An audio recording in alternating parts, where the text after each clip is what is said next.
BNP মহাসচিব মির্জা ফখরুল ইসলাম আলমগীরের এক বক্তব্য দলের ভেতরে ও বাহিরে নানার মুখে আলোচনা শুরু হয়েছে।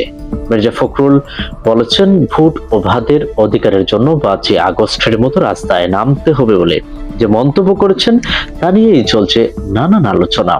বিএনপির বিভিন্ন পর্যায়ের বেশ কয়েকজন নেতার সঙ্গে কথা বলে যে ধারণা পাওয়া গেছে তা হলো, নির্বাচন নিয়ে সুনির্দিষ্ট সময় ঘোষণার প্রতি সরকারের অনাগ্রহ এবং পাশাপাশি সরকারের মধ্যে থেকে সময়সীমা নিয়ে বিভিন্ন ধরনের বক্তব্যে আসায় দলের মধ্যে নির্বাচন বিলম্বিত হতে পারে বলে সংশয় তৈরি হয়েছে। দলটির স্থায়ী কমিটির সদস্য ইকবাল হাসান মাহমুদ টুকু বলেছেন, মানুষ কখনো ভোট দিয়ে তাদের নির্বাচিত সরকার সংসদ গঠন করতে পারবে সেটি সরকার স্পষ্ট করেনি বলেই জনমনে এক ধরনের সংশয় তৈরি হয়েছে।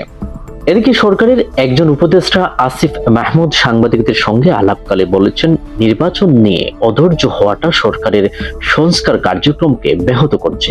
তিনি বলেছেন, সংস্কার কার্যক্রম বাস্তবায়নের পরই সরকার নির্বাচনের দিকে যাবে।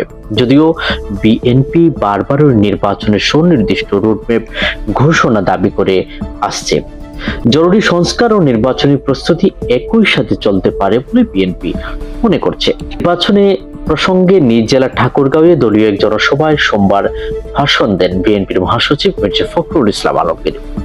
ওই ভাষণের এক পর্যায়ে ভোট ও ভাতের অধিকারের জন্য আবারও সবাইকে ঐক্যবদ্ধ হয়ে রাস্তায় নামার আহ্বান জানান তিনি।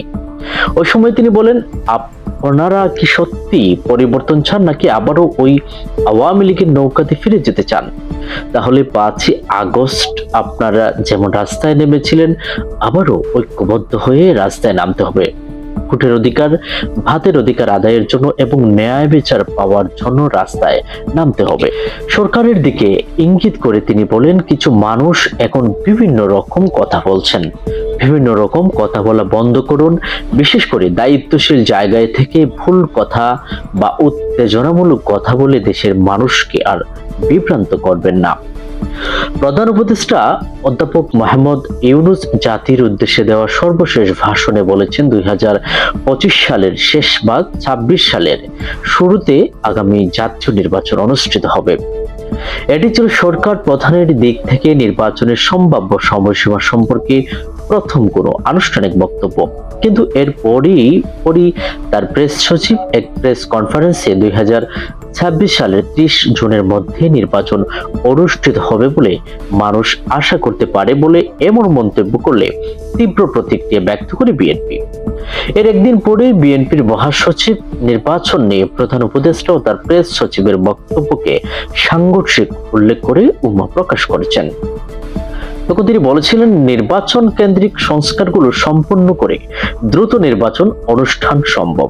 জনগণ এই বিষয়ে প্রধান উপদেষ্টার কাছে সুস্পষ্ট বক্তব্য প্রত্যাশা করে।